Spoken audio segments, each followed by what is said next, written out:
Welcome to the first episode of Commonwealth Ground. I'm one of your co-hosts, Victoria Churchill. And I'm Jacki Gary.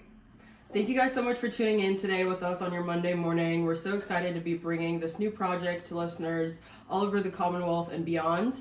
And, we're really excited to have this as a space to talk about what brings us together, what makes us different. I think, we kind of came up with this idea as we were both going through the Sorensen Institute's Emerging Leadership Program, and we both graduated from the program about a month ago. And in the last meeting, we discussed kind of how we were going to keep the themes that we've come to know and love throughout the program going. And so we kind of came up with this podcast, and we're excited to see some of y'all tuning in, and hopefully this grows bigger and bigger every week, and we're excited to see where we can take it. Yeah, I'm really looking forward to sitting down and talking with you every week, Victoria. I think we're going to have a lot of fun with this.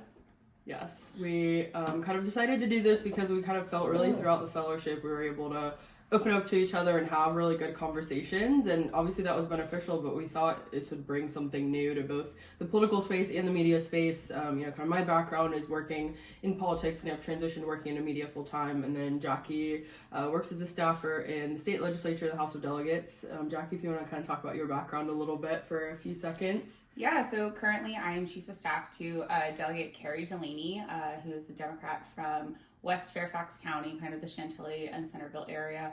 Before that, I got my start in politics, knocking doors for Jennifer Wexton in 2018 midterms, flipping that seat from red to blue.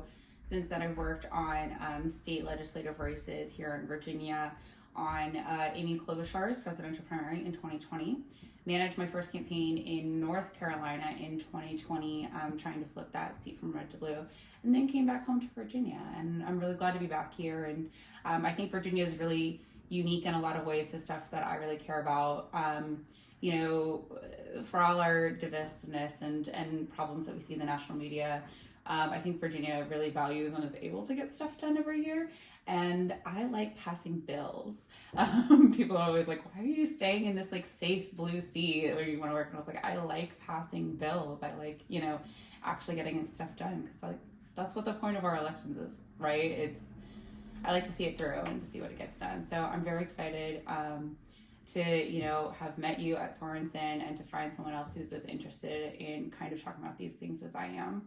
So really appreciate you doing this with me. Yeah, well, I appreciate you doing it with me as well. So my background, and something that I think is really similar with Jacki and I, and this is what you see from people that are, quote unquote top operatives, not really trying to pat ourselves on the back here, but kind of the breadth and dynamics of the experience that we have is, as top operatives, you really end up being kind of in the quote unquote like belly of the beast in these swing seats. That's where you get sent. So I've worked on races in California, Kansas, Iowa, and in Virginia as well, both on the political campaign side as well as C3, C4 side. So that's kind of something that we really see is like in these races that we've worked on, it's kind of a challenge because, to say win the primary, you have to be the most Democrat or the most Republican, and then you really have to come towards the middle to win the election. And then when you actually get to governing, you have to, again, kind of play both elements of it. You have to represent the people not only that voted for you, but those that didn't vote for you, because they're still your constituents. And so, it's definitely a challenge. And again, I think one that we've really seen from the very opposite, but the same in our own way is that, again, kind of how do you balance both? Like when you're working on these targeted races, you have to be a very dynamic campaign, work with very dynamic candidates, and kind of how does that translate over from campaigning to governing to campaigning again, and kind of throughout the cycle that we see and we've seen a number of times. I've been working full time in politics, first when I was in college, and then now post grad for a number of years. Since 2016, that was my first campaign cycle, and I think you said 2018 was yours. Yeah, it was my first time volunteering, and then my first time kind of working it professionally was the following year in 2019. Yeah. So yeah, big breadth of experience that we're going to be sharing with you guys. And so, we kind of wanted to say from Sorensen, this is our takeaway that we're moving forward and hosting this podcast. Do we want to talk a little bit about what Sorensen is for our listeners who might not be as familiar? Take it away. So I came to know about Sorensen through my time working in the legislature, and it's a program hosted through the University of Virginia, their Weldon Cooper Institute.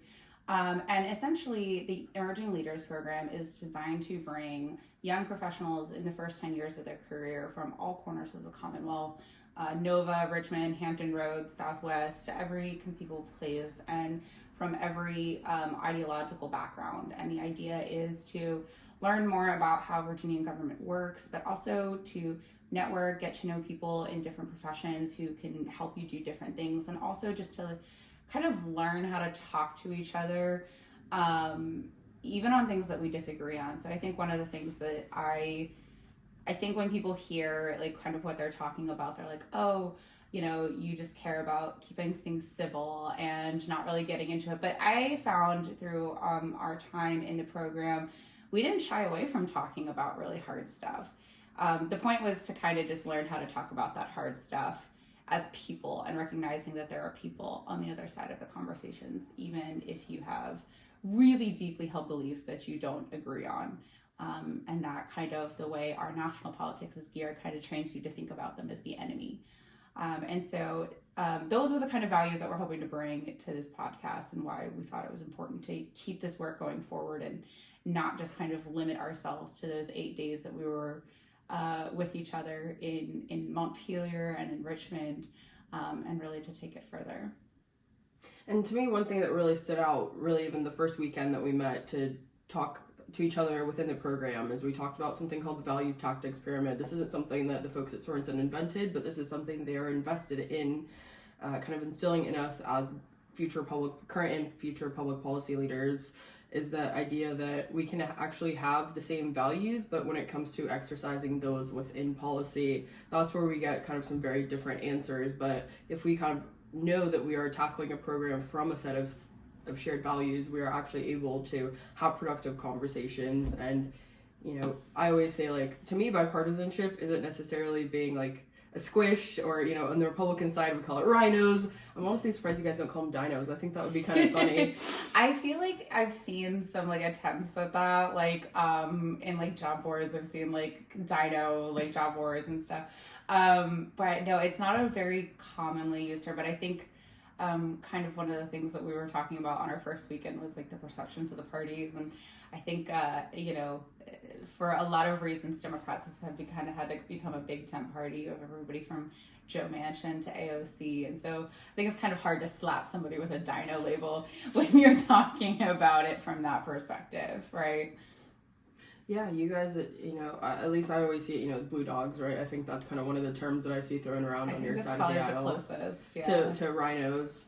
And I think on the Republican side, I'm going to be sharing some stats with you guys in the next few minutes, but, you know, the majority of bills that we see, at least at the federal level, and this podcast, we're going to focus it more towards Virginia, but us both living in Northern Virginia and kind of a lot of our work being centered around here, we can't really ignore national and international issues, because for us, you know, for Jacki, when she tries to place something in her home paper, it is the Washington Post. And for me, you know, when I write about public policy things, we have publications that I work for, but I also kind of publish outside of those. And, you know, again, for me, it's the Washington Examiner and the Washington Times. Those are kind of my local conservative outlets. I'll have a national reach. So we're going to try to tackle things from a Virginia perspective, which I think, again, naturally, as Jacki said, it lends itself to bipartisanship, because Virginia, we both feel, is a very true purple state. And so public policy solutions that you come up with, they have to be bipartisan in nature, or else, you know, Jacki likes getting bills passed, but if those bills get reversed in the next 6, 12, 18 months, there's really no point.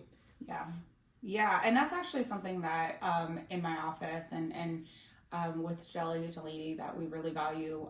You know, she was part of the Democratic trifecta here in Virginia in 2020 and 2021, and I think we did a lot of great things as part of the majority, but specifically in her office, and it was before my time, but specifically in her office, you know, she was very cognizant of the fact that Virginia is this like purple state, and that we might not always have the majority, which came true just one term later, right? And so, you know, we have our set of beliefs and stuff we're going to work on, but I think it's really important for her and for myself to, even when we have majorities, you know, reach across the aisle so that next time we're in the minority, which I hope won't be for a very long time, but, you know, being realistic, you know, could just be, you know, in 2025, right? That y'all aren't going to touch our stuff, and you're going to leave it alone so that we don't have to come back and keep doing it. Which, it does make, and I get why people get frustrated on both sides. I think it does make for the optics that, things move along at a snail's pace. But I don't know. I just think, like, for me personally, I think that getting something done is, getting good policy done is the most important part. And that takes, like, work and kind of digging in your heels and applying all these purity tests. You're just going to end up with nothing. You're not going to get anywhere when you do that. And throughout the course of the Sorensen program, we kind of as a class, which... Sorry. The chair, guys. That's the chair, guys. Very squeaky. We kind of talked about the fact that, like, good governance and good policymaking actually isn't very well rewarded. It's not rewarded with media attention. It's not rewarded with campaign dollars. And so we wanted to kind of make a space where we can highlight those things. Kind of one thing that we want to try to do throughout the course of having this podcast is each actually pick out kind of a win from the other side that we either liked or agreed with, or something that was a bipartisan win, to kind of, again, instill this idea of not everything that the other side does is, out of some very deep-rooted place of just pain and suffering that they want to inflict upon the voters and the people. And so I think that's, again, kind of right. Like, I know from the media side, there's really no incentive, because in the media, you are based on clicks, right? You want views, you want ad dollars. And, I've even thought, for example, like, oh, okay, well, if I worked at like a nonprofit media outlet, that would be different. But even still, you have donors that you need to satisfy. And I think on the campaign side, which you can speak to a little bit better, it's definitely a very similar parallel. Yeah, it absolutely is. And, I look at kind of the past couple races that I've had the opportunity to manage and not just work on. And in 2020, fundraising for that during the presidential year, and I was in North Carolina, and there was all this excitement about flipping the House. And, in the middle of that campaign, Justice Ruth Bader Ginsburg died. And so we just saw all kinds of money come in from that on really... partisan. There was really no like talking about, and I think part of that is also coming from like a non-incumbent. You kind of have to flex those muscles, right? With Delegate Delaney, I think there are a lot of folks on donors that do value her ability to compromise and get stuff done, but it's a much smaller pool, right? It's a much smaller pool of people that you have to be able to reach out to and say, donate to me because I'm effective and I get stuff done, even if that means working with the other side. So it does absolutely change the incentive structures, I think, for some people on both sides of the aisle. I think you kind of have to dig in sometimes in order to just get back into office and say these things. And I think that's what's really at least contributing to kind of where we're at nowadays, with all of the vitriol and hatred that we see on both sides aimed at the other.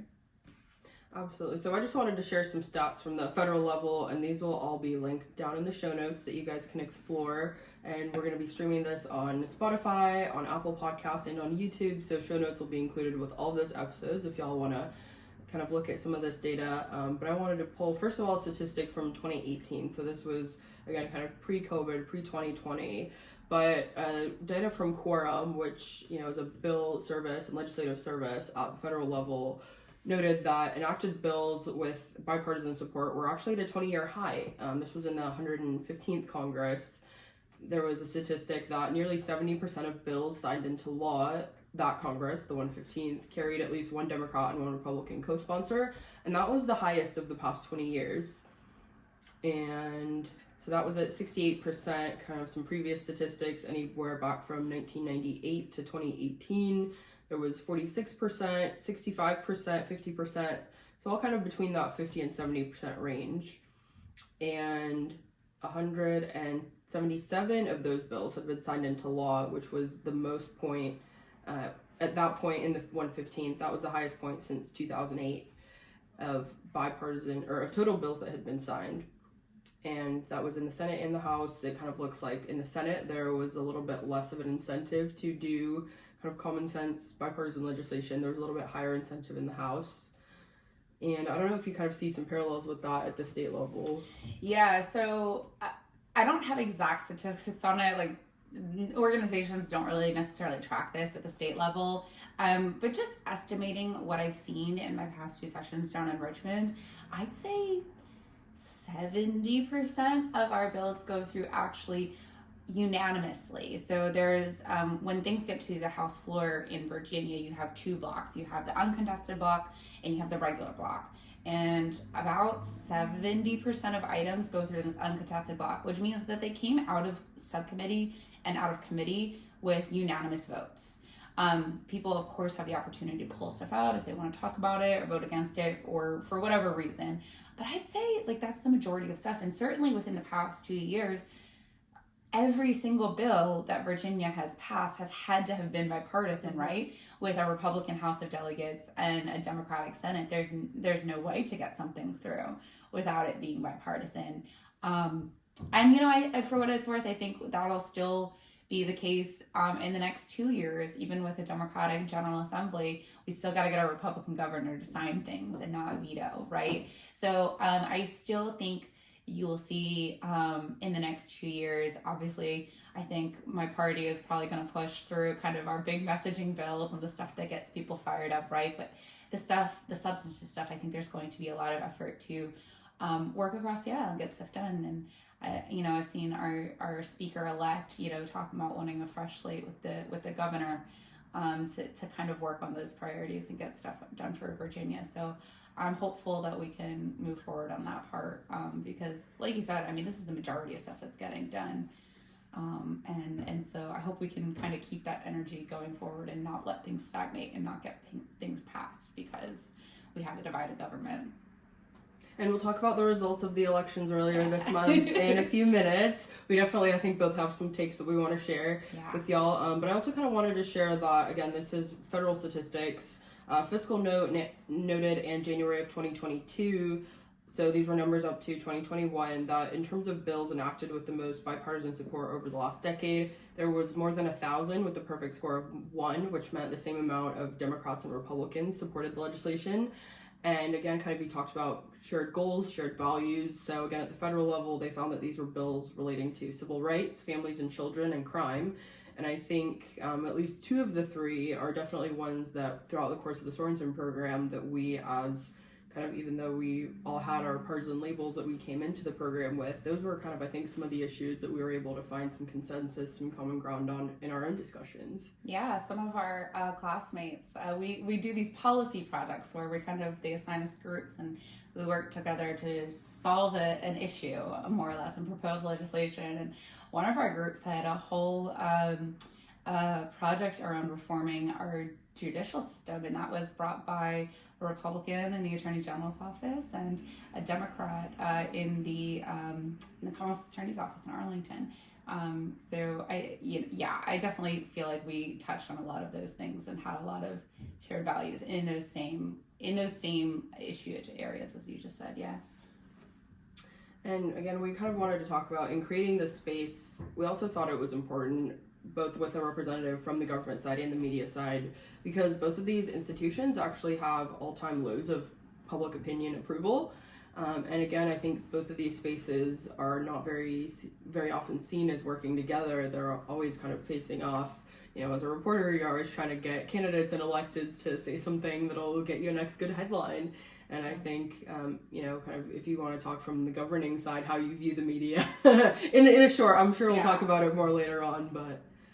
Yeah, I mean, I love the media. I actually wish we had more of it here in Virginia. We're suffering, as kind of we alluded to earlier, from what's the word I'm looking for here? Kind of like a lack of local media covering what's going on in Virginia, which I think kind of leads to, people being uninformed, but also not being able to. So I'd actually love for more media to be present in Richmond, because I think it's really hard to get, especially on the not sexy stuff, to get people to care about reporting about this. And so, obviously there's a lot of different incentive structures around that. And sometimes you also just kind of wish that people took the time to reach out before writing their articles and saying so-and-so is unavailable for comment. It's like, I'd actually really love to comment on this if you give me more than 15 minutes. So definitely some frustrations we have here, but overall, I think, we care about communicating with our constituents, and we rely on the media to help us do that. Obviously, you don't owe us anything in what that coverage is, but it's still our best way to be able to talk to our constituents en masse. And so I think having a very strong fourth pillar, is incredibly important. Do you think your colleagues on the Republican side of the aisle would have the same assessment? I don't know. Yeah.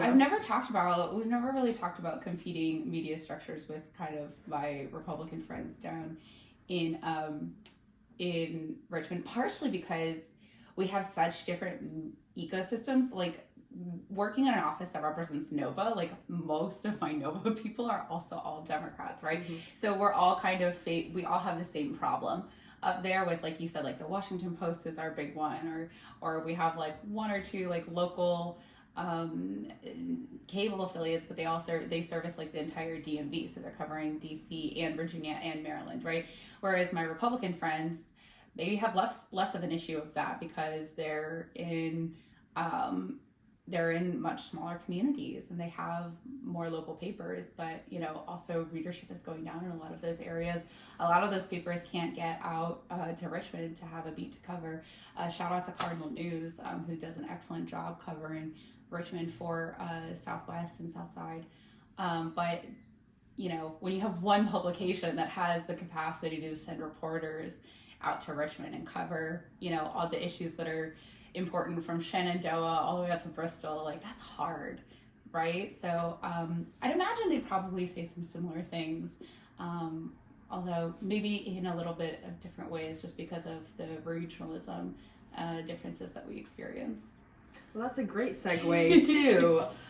We found that obviously partisanship is a very strong dividing line when we talk about politics, but are there other divisions like regionalism that you think are stronger? Certainly in Virginia, and I don't know, like, necessarily stronger, but certainly present, right? I think that there's always kind of this tension between Southwest and Nova that I think with the way politics has become, people kind of have drawn to their corners, has become ideological, but isn't always necessarily, right? I mean, like, one of the first things that you and I got together on and kind of doled it out with our Sorensen classmates on was transportation and public transit. And so that's an example of, I think, where sometimes regionalism can be a big thing. We're even going against other Democrats in the area who are from other parts of the state that were maybe not as invested in putting more public transit in because it wouldn't affect their communities if we set it at the state level. So I certainly think that there are chances for that to happen, but it's also like so intrinsically tied into how we've become so partisan that I think it's hard to separate those two things anymore. So let's switch a little bit to the election recap of what we saw a few weeks ago. So I want to maybe start off by pointing out some bright spots for Republicans, bright spots for Democrats, and what we see this meaning for the legislative session going forward. Yeah, so yay! I'm so glad to be going back in the majority. It's definitely been a lot more work for us in the past 2 weeks, kind of switching gears from election day to campaigning. But so there's that might be downside to it, but I've been told it's a lot more fun to be in the majority by my colleagues who were around for that Democratic trifecta. So bright spots there. I also obviously we have to talk about, the election of the first Black speaker of the House of Delegates. I think that's groundbreaking. It is, the Virginia House of Delegates and the Virginia General Assembly is the longest operating democracy in the Western Hemisphere, that we've gotten this far, and we haven't kind of reckoned with our past in slavery and in Jim Crow and in the Confederacy, and that it's taken this long even still to kind of have that in there is something that really needs to be talked about. And Don Scott is going to be an incredible speaker for the House of Delegates. His personal story is, I don't know, are you familiar with speakers? Go ahead, share it with the audience.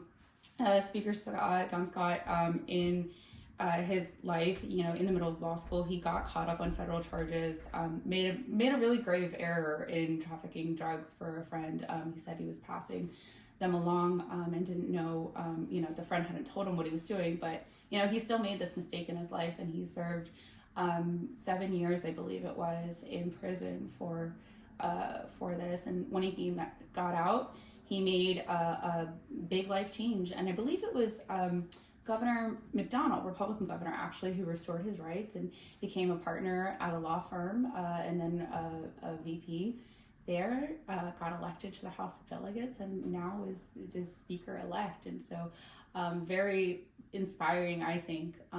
Personal story really speaks to the idea of second chances and the American dream, and obviously the first Black Speaker of the House is a huge accomplishment.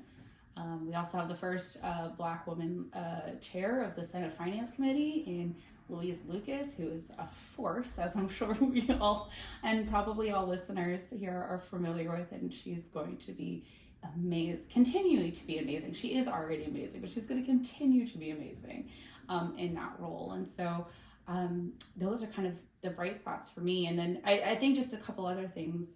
I think of our 20 incoming Democratic freshmen. I think, I don't know the exact breakdowns, but 19 out of our 20 are people of color or women, which is just incredible for the amount of diversity that's going to be coming in to the House of Delegates. And I think Virginians are going to really see a House and a Senate that reflects them, and I'm really excited about that. And do you want to speak a little bit about how that speaker vote actually came about, and how maybe it might compare and contrast with what we've seen come out of DC? Yeah, so we have a really fun process here in Virginia. So as within the federal body, the side with the most votes gets to choose the speaker. But what happened, and that's done in a caucus meeting, they choose their nominee. They vote on it. That's a secret, private thing, and so I don't really have exact mechanism, insights to that mechanism. But then when it gets to the floor, where it really sharply diverges from DC, is that it is a consensus speaker vote. So what will happen on the first day of session is they will go in, Speaker-elect Scott will be nominated by a member of the Democratic caucus, and that will be seconded by a member of the Republican caucus. And they usually sort that out ahead of time. It's usually a good friend of the speaker-elect. I believe it was Kathleen Murphy that seconded Todd Gilbert's speakership nomination, and she said words about their friendship and going forward. And then the speaker is unanimously voted on by the House. And I think, that's really important because, while we have our differences, at the end of the day, it's a recognition that the speaker is the speaker of all Virginians, of the People's House, and also just kind of a symbolic commitment that the speaker is here to get the work done. So. And without a speaker, there is no work that gets done. Exactly. So in Virginia, we're not wasting time. Exactly. We're not wasting taxpayer dollars on actually figuring out who the speaker is even going to be, unlike what we saw in Washington. It'll be such it'll be this one especially will be kind of watched and historic for all the reasons that I've said before, but aside from that, it'll be a quick 5 maybe 10 minute thing depending on how long people pontificate, but it'll kind of be no nonsense, and then they'll get back down to the business of the day. And I think that's something that DC could maybe take a few notes from on how to govern and how to move public policy along. Well, even though the day I think has been cast as a very dark one for Republicans with the last election, obviously we were not successful in taking back the Senate, kind of as the first point, and then we weren't able to flip back the House of Delegates as well. Obviously, we still have a Republican governor, so again, that's really, I think, going to promote, as we've talked about, the bipartisan consensus making, that anything that passes out of the chambers, there's no point in passing anything just for the governor to veto it. I'm sure there'll be, again, a couple of bills just to say this is what a Democrat majority looks like and what they're going to push, but realistically, everybody's here to do a job. You're very term limited in the amount of time that you have in Virginia. It's, 60 or 90 days? It's less than that, Oh, it's actually. less than So it's 60 or 45. 60 or 45. So this upcoming session, it is a budget year. The even years are budget years, and so they give us a longer time to get the budget done. And then next year, the following session, I guess 2025, the next odd year number session will be the shorter one of 45 days. So not a lot of time to get stuff done for the people of the Commonwealth. No. Virginia is a state that has a part-time legislature, unlike in DC, I think a lot of other state legislatures are part-time legislatures, which again, I think kind of encourages movement on public policy issues. But in Virginia, I think we definitely feel that more. But I want to point out some highlights for Republicans. I think the big one was Buttigieg Barrage in Loudoun County is no longer the Commonwealth's attorney. At least how the Republicans saw it, there was a lot that she was kind of at the crux of, whether that was Loudoun County school stuff, a parent being escorted out of a school board meeting and, arrested and tried and, then had the charges dismissed by the governor. But there's a Republican Commonwealth's attorney in Loudoun, and I think the sheriff over there is going to be a little bit happier to have a Commonwealth's attorney working with that is a Republican. But also talking about representation, I think, I'm very involved with the Young Republicans. Jacki's very involved with the Young Democrats. I know we spent numerous weekends going out and supporting candidates over the past few months. And so for us, some wins that we loved being a part of any way that we could. Tara Durant is now in the Senate. Emily Brewer is now in the Senate. Those are two women that I think have a track record that they're going to be bringing with them from the House of Delegates of, again, kind of willing to work kind of across the aisle. And then another bright spot for us is Ian Lovejoy is going to be joining the NOVA delegation as a as a delegate, because we call them the House of Delegates here in Virginia. Better than what we call them the House of Burgesses, I think. I don't even know what the title would be in the House of Burgesses. A Burgess, just one. So yeah, again, I think we really can't lose the fact that actually there was some wins on both sides. And another one, shout out Pat Harity, Team Harity. I know I have some good friends there. In Fairfax County, I personally went out and knocked doors in his district. Redistricting affected everybody from the House of Delegates down to the lower races, and so Pat Harity is still the lone Nova Republican kind of at his level. So he's still carrying the banner. But actually, again, kind of talking about media, he was actually endorsed by media outlets saying that, he should keep his seat because he's done a good job. And I know that was something that I saw when I was out knocking. Again, his district changed a little bit. We actually knocked in a precinct that was new to him. And so we kind of saw even people that had never actually been represented by him, they knew of his track record. And so they were already willing to go out and support him just based on that.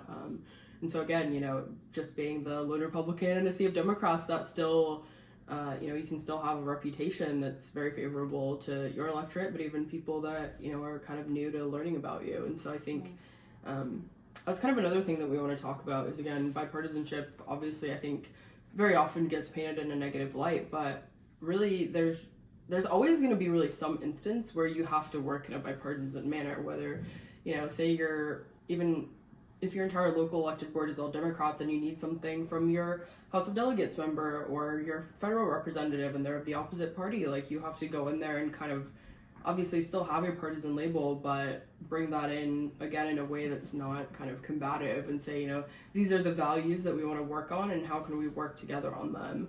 And so I think, obviously, again, I think in Virginia, we're forced to do that a little bit more than in some other states, but again, I think there's some localities that even if you are completely outnumbered with one party or another, you will still have somebody that is that other voice on the other side. And so we need to promote being able to listen to that. And, again, they were elected the same way that anybody else was. And so their constituents are expecting to see that from them.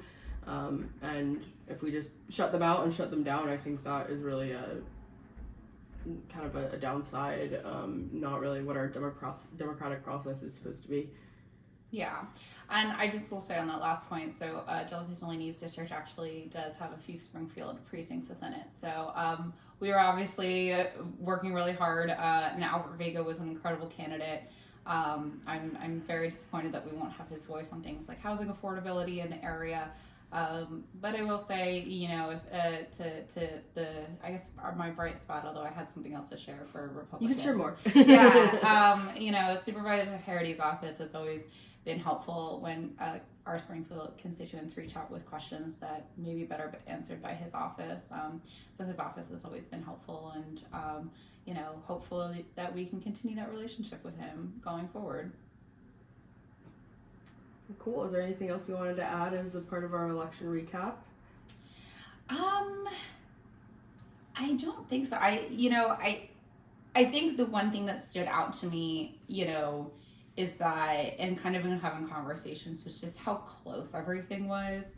You know, I you know, what I said earlier about, you know, wanting to do legislation, you know, that lasts regardless of the majority, I think is now more important than ever. I mean, some of these seats were won by 70 votes, you know, and there's slim majorities. And I think, you know, that we need to, both sides kind of, if they want to keep a majority or take a majority in the future, you know, it prevents us, I guess, from going to the far extremes, because I think Virginia has said very clearly that that's not what they prefer. And so that kind of, that's kind of what kind of stands out to me, is just kind of how close some of these majorities were, how close these seats were. I think, you know, obviously I think we have the better message on the Democratic side, and I think that won out this past November, but we obviously need to keep talking to people about it and sharing that around, because it can come down to these really close margins. Yeah, I think the overall number statewide was about 2,000 votes. I think that's the number right, that I've seen, yeah. So again, I think that really speaks to that. And kind of the other thing that we want to make sure people remember is this was the off year election. Yeah. So, you know, when we were talking to voters, I think there was a very different subset of voters that we were talking to. Sorry, we'll cut that out. Right here, hold on, sorry. You're good. Cut that, because we're not going live. Okay, reset.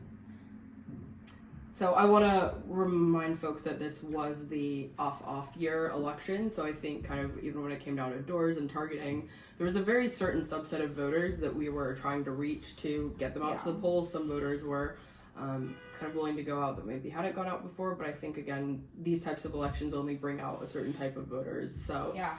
And to that point, you know, I think, you know, once you look at I was looking at some numbers today, and turnout was really, really low in some of these areas that didn't have competitive seats. You know, there are only a few competitive seats because of our new maps. And you know, we can talk about why that is and whether that's good or not. I know I've talked to some people who would have preferred, you know, more competitive maps, so that there's more competition, but you know, you have to weigh things like compactness, and I don't want to get into a whole redistricting conversation, but you know, all of this money, and I think we should get into that in some episode, like millions and millions of dollars were spent on what turned out to be 2,000 votes. And it's just, you know, I don't know where I'm really going. I don't know exactly how I feel about that. I mean, obviously the money in our politics is that I feel very negatively about. We need to do something about campaign finance reform and prevent that kind of stuff. But, you know, just the idea that all of this attention is going to be focused on a couple areas of the Commonwealth, the more competitive ones, and turning out, making sure people turn out and are aware of that. And yeah, it's going to be a big challenge for both parties, I think, in at least the next decade, until the next, we'll see what the new maps in 2030, I guess, bring. But for the 2020s, it's going to be expensive and competitive in a very few parts of the Commonwealth. So talking, I think the money really does give us some answer of what the new map looks like, means for governing moving forward. But can you kind of talk a little bit about the shift of balance, the balance of power? Obviously, we talked a little bit about across the parties, but maybe even within the parties, you know, who are some of these potential committee chairs going to be? What does seniority look like, right? I think at the state level, you know, there's a lot of resignations. We're seeing it, I think, really day by day at the federal level come out as well, that I think a lot of the people that are in office are tired and they're having to answer for things that they really maybe had very little to do with, and so they're like, you know what, I'm leaving. Somebody else can take the seat.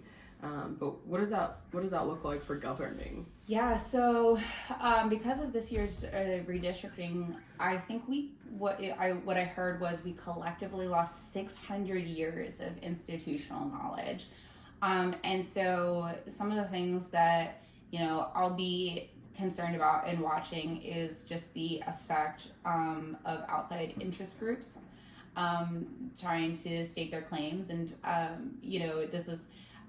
there's a lot of groups that I'm very friendly with, and they have a lot of experience on it. It's not about their money or anything, but it's about like their experience on how policy impacts the people that they represent. So I'm not trying to like trash talk and talk down about anybody here, but I do think that the idea that these unelected people would have this much influence over our system is concerning, and so that's something I'll be watching as well. I know, at least on our side of things in the House and the Democratic side, there will be a lot of working with our new members to make sure they're up to speed and know how how just the building functions, honestly. There's new member orientation this past week, so they're already getting a jump on that. In terms of chairships, I think a lot of the people, at least for the House Democrats, a lot of our former chairships, I think, have stayed around. So I think, you'll see some very similar things as to, the last time we had the majority. Obviously, with new leadership at the very top and Speaker Scott. The Senate Democrats actually have released their chair assignments already. I have it up if we want to go through them. Sure. Yeah, so in agriculture, that will be Senator Dave Morrison. Commerce and Labor will be chaired by Senator Curry Deeds. Education and Health, chaired by Senator Ghazala Hashmi. Finance and Appropriations, as I mentioned, chaired by Senator Louise Lucas. General Laws and Technology by Senator Adam Eban. Senator Scott Serval will be chairing Judiciary. Local Government, chaired by Senator Jeremy Pike. Senator Aaron Rouse, and I think this is a big one, it will be chairing Privileges and Elections. So if you remember, Senator Rouse came in on a special election this past year. Now he's already up and chairing a committee after his very first session. So he has, I guess, really impressed our Senate leadership with his record and his skills. Senator Barbara Favola will be chairing Rehabilitation and Social Services. Rules, the very powerful Rules Committee, chaired by Senator Mamie Locke, and Transportation by Senator Jennifer Boysko. So I think, that list kind of, is probably, I think, almost every returning senator with seniority, which I suppose makes sense with the with the breakdown of things. But, I think we're going to see some really focus. The biggest thing that jumps out to me will be, I think, Senator Serval chairing Judiciary. I think we'll see a big shift, and of course, like I mentioned earlier, Finance and Appropriations by Senator Lucas. But in Judiciary, I think we had some of maybe our more blue dog conservative members like Senator Edwards chairing this in the past, who was from, I believe, the Roanoke area. My geography is not as great as it should be for Virginia, but but going to a more, I think, progressive member from Nova. So I think we're going to see a lot of interesting things happen in Senate Judiciary this year. Yeah, you mentioned Senator Rouse there with one of the elections. Has there been a little bit of a more balanced shift now with some of the new members, or new or second time electeds from, say the Virginia Beach area? I think obviously Democrats have traditionally been very dominant in Nova, at least, for the memorable past that we can think of. But is there a little bit of that shift? I know that's where kind of some of the key pickups were down in the Hampton Roads area. So how do you think that affects kind of the priorities of the legislature?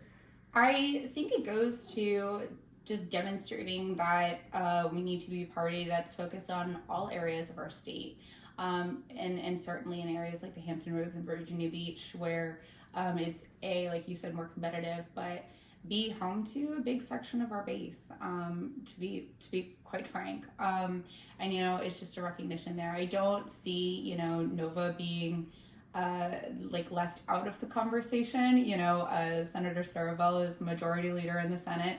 In the House, you have 2 of the 3 elected membership positions in Delegate Charnel Herring and Delegate Kathy Tran.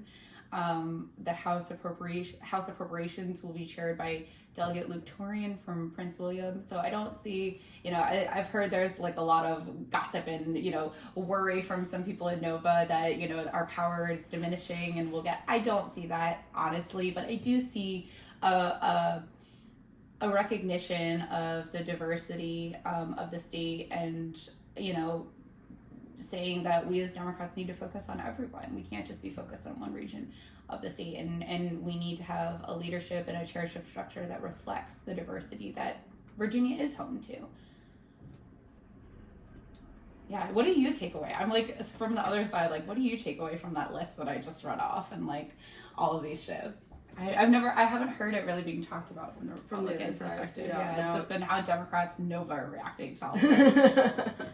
Well, again, I think like Delegate Lovejoy in particular, I think he's going to add some Republican balance or Republican voice to the Nova delegation. And I think that, again, we wanted to play competitively in as many seats as we could, and I think we saw that from y'all's side as well. But I think, I think really over the past 5 or so years, we've seen a lot of people engaging in the political process that aren't traditionally involved, and I think that that's good, and I hope that those people stay involved, because that's kind of one thing that I always say is, if you, and like I did some kind of interviews and things from my perspective as a Virginian, as a Republican, literally the day after election, like 12 hours after polls closed, 7 a.m. Wednesday morning. I was asleep. Yeah, people were like, wow, that's like the hardest radio that you can do is come up with how do Republicans fix messaging for the next 12 months right after we lost the majority in one chamber and didn't pick up the other. But, I talked about, like, at the end of the day, I know that I did my part. Like, I covered the stories that I wanted to in my spare time as, why our leader of our local group here in Arlington and as a state board member and a national board member, we went out, we did our job. Like, we knocked in the districts that we wanted to knock in. And so at the end of the day, like, elections, you win, you lose, but I think if you participated, you're already a step above, or really several steps above, the people that just want to sit on Twitter and complain that have never knocked a door or donated $1 to a candidate that they care about. And I think that's a takeaway, really, I think that people on both sides have. Yeah, I would agree with that. I think part of, my party's aims is certainly since former President Trump was elected, was, that very thing is to bring out, new people and keep them involved. And I think you see that, from our 2017 wave, our 2019 taking out, you have a lot of delegates who were never involved in politics in their lives, were moms and, dads, of course, and people at their PTA, was maybe the extent of their political. Which honestly, I feel like maybe we'll discuss this another time. I feel like there's more politicking and like division going on at the PTA level than anywhere else. PTA sports, yeah, but just people that were like involved within their communities.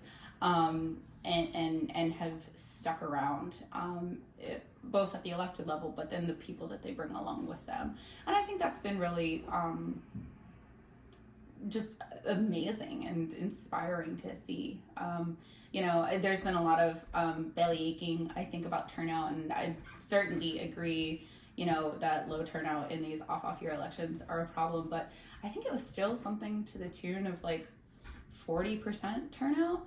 Statewide, over 50 in some of these more competitive races. And I mean, when we were talking about even 10 years ago, when we were talking about 25, maybe like 29 is a high watermark point turnout, like that's insane. We should not be electing people with that low turnout. And so I think there's a lot of work still left to do, but I'm really inspired by how far we've come in such a short period of time. And it keeps me motivated to keep going out and doing it. It definitely does for me as well. I know that we saw it on our side in the Trump years, and we'll do an episode, I think, in a few months, specifically about the Iowa caucus, because we were both there in 2020, which we've really gotten to know. The last Democratic Iowa caucus. The last one for you guys, obviously last one with both parties for us, so we definitely have some perspectives to share with y'all in a future episode, so stay tuned.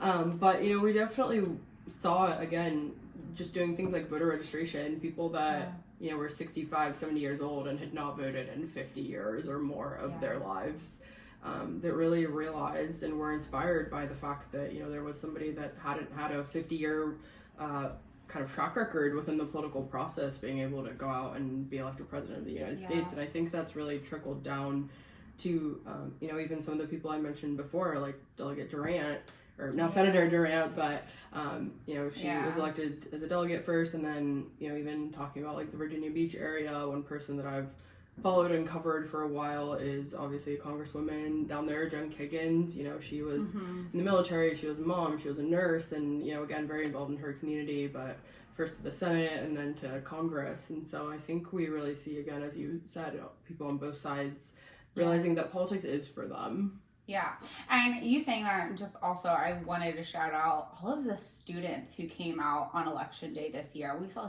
huge amounts of first-time registrants at colleges all across, but specifically in the Williamsburg and Roanoke areas. William and Mary and Virginia Tech had a large turnout, and I can't speak to the Republican operations, but shouting out on our side, I know people working hard on it, Monty Mason, Jess Anderson, Trish White-Boyd, and Lily Franklin just did an incredible job of reaching out to young people and bringing them as part of the political process. And even though none of those races went our way, I hope those students know how valuable their participation was, and they keep at it. And it's our job as the party to keep them involved. And I'm hopeful, and I'm excited to do it. So I think those are the things that keep me going in this work.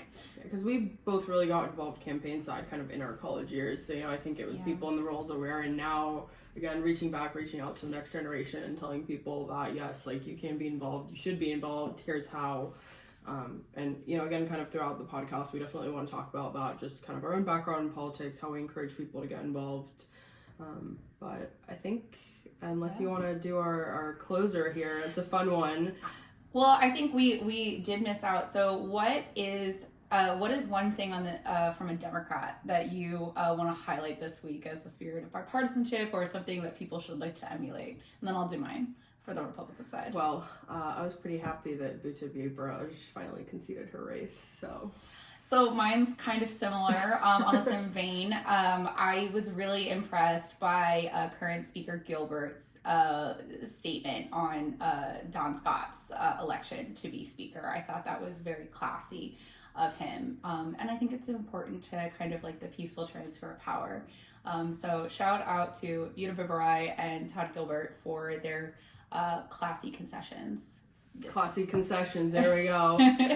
All right, now final one. Now, if you guys aren't following us on Instagram, make sure you are, because we kind of tease our episodes. We'll hopefully be featuring upcoming guests and things like that in the future, but we posted kind of just fun get to know you things for both of us. So I'm a Kansas City Chiefs fan. I went to college in Kansas, and I grew up in the Philly suburbs, so I'm a huge Philly sports fan. Eagles, go Birds, let's go. And I think there's really no better time to start this podcast than now and have it out Monday, tomorrow, on the eve of our rematch from the Super Bowl. So I have the official odds here from ESPN. So right now it's given us as the Chiefs a 60.5% chance to win, and it's giving the Eagles a 39.2%. I couldn't be happier with those odds. I don't think my boys do better than when we are the underdogs. So as my boy Jason Kelsey once said, hungry dogs gotta eat. And so I'll take those odds. I have full faith in the Eagles. I have full faith in this team to pull out a win, even with odds stacked against us. Now you're also a Swiftie and a Phillies fan. Yes. So yes. Is that changing your loyalties at all? No, not at all. I mean, I've been exposed more, I guess, to Travis Kelce in the past couple months with all of the all of the attention he and Taylor have garnered. And he's a great guy, and don't if anybody from Philadelphia is listening to this, no, you're not. I do have to say I do have a bit of a soft spot for the Chiefs. Andy Reid was our coach for a very long time, and I can't find it within me necessarily to be mad when things go well for him. So it's not changing my view all too much. Still an Eagles fan through and through, but I'm not as vitriolic to the Chiefs as some other teams I could mention, Dallas and New England. Well, with that, guys, be sure to check us out on all the platforms where this will be posted. So that'll be YouTube, Spotify, and Apple Podcasts. So catch us there. You can follow us on Instagram, on LinkedIn. We're getting some good engagement over there. Awesome. And we'll be posting our weekly episodes. And again, hopefully things like guest features, getting our guest networks involved. We are planning to shoot this on Sundays, so I know that might affect our guests a little bit, but if you guys are willing to share a couple of hours of your Sunday with us, please reach out. We have kind of some topics that we want to cover in the future. Jacki, I don't know if you wanted to share maybe kind of a shout out to the audience if anybody considers themselves an expert or two in any of these areas. Yeah, if you have expertise on, just getting legislation passed, or honestly any of the hot topic issues in our area. We want to talk education, you want to talk healthcare funding. Those have been some pretty hot topics, so I would love to have you on. Or just talking about like working in politics in general. I'm starting to the point where I meet like a lot of folks in college, or we visit high schools as part of going out and being involved in the community. And I have folks asking me how to get a job in politics, and there's a lot of answers to that question. So I think we would like to be able to share, just for maybe anybody who's looking to make a career shift or starting their careers out and want to get involved, just to share all of the different ways that people can be involved in this, professionally or not. Volunteering is great too. If you don't have it in you, or if you really like your career and just want to do this as a hobby, like there's so many ways you can do it. So we'd love to talk to you about that as well. Absolutely. Well, with that, guys, thank you so much for tuning in. Looking forward to hearing all of you guys' thoughts on the episode, and we will see you next week. See you next week. Thanks, Bye, guys.